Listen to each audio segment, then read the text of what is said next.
Projekt Kikout nas je popeljal na osnovno šolo Frana Kranjca v Celju, kjer smo med učenci in učenkami 7. razreda izvedli delavnico molekule identitete. To je aktivnost, ki razvija samozavedanje, spodbuja izmenjavo mnenj in pa vzpostavitev širše definicije raznolikosti v na videz homogeni skupini. Na kaj se aktivnost pravzaprav navezuje? Da je treba tudi tiste spoštovati ljudi, ko niso iste barve ali pa polti ali pa niso narodnosti iste. Pa da je treba spoznati človeka ne po sam, da ga ne smeš presojati po videzu, ampak po notranjosti, kak je. Učitelj oziroma učiteljica lahko pred samo izvedbo aktivnosti pripravi tudi svojo lastno molekulo identitete. V tem primeru jo v razredu tudi predstavi. Ni pa odveč dodati, da lahko z navedenimi primeri učence in učenke tudi omejimo. Učitelj oziroma učiteljica tako sam presodi, če določene primere predstavi v razredu ali pa raje ne, in pusti učencem in učenkam prosto pot. Razred prosite, da sami sebe definirajo na podlagi 5 različnih družbenih kategorij, njihovih identitet. Lahko gre za družbeni razred, etnično pripadnost, spol, spolno usmerjenost, nato pa izpolnijo svojo lastno molekulo identitete.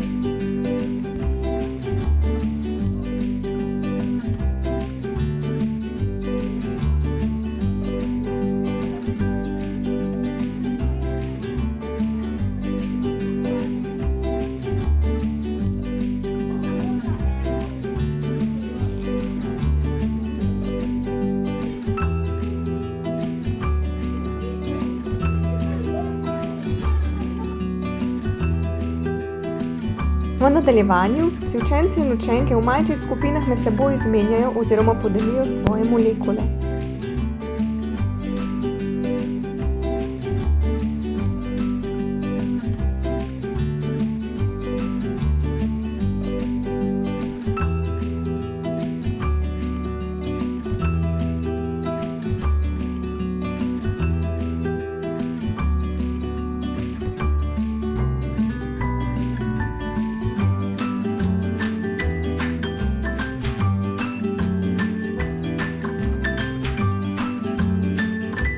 Celotna skupina se ponovno sestane, sledi diskusija o samoidentifikaciji. Naslovimo oziroma pomagamo si z vprašanji, ki nam povedo, zakaj so izbrali ravno teh 5 oziroma nekaj več oziroma manj kategorij. So to edine identitete, ki jih imamo? So nam dane ali si jih izberemo?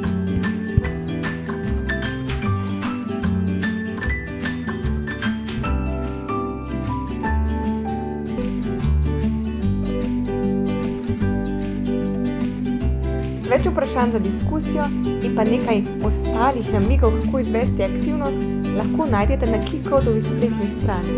Tam je aktivnost napisana v obliki priprave na učne ure. Zdaj pa poslušamo še izjave učencev in učenk o tem, kaj so se naučili in kako jim je delati v skupini.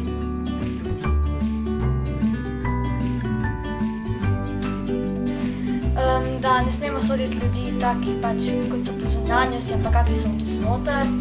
Torej, naprimer, prijazni, srčni.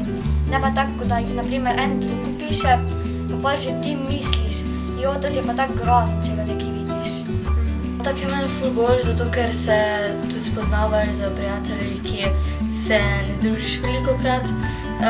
Spoznaš, kako ostali si mislijo, kako se ostali učijo, pa take stvari. Pa enostavno je boljš, ker delaš v skupini, pa ne sam. Bolj v redu, zato ker lahko tudi malo slišiš, kako so drugi imajo mnenje, pa kak je, ko imaš več prijateljev, vse pa pola tudi kaj njim še poveš, pa oni teb, pol več zveš, ne? Sem se tudi več naučila, pa tudi od drugih sem še nekatere stvari poznala, tudi nekateri, ko se z njimi bolj družim, sem še vse nekaj novega spoznala, kar še nisem vedela, pa si s tem, ko se z njimi manj družim. Naučila sem se, da človeka ne smemo soditi po zunanjosti, ampak ga moramo tudi spoznati od znotraj. Pa še, da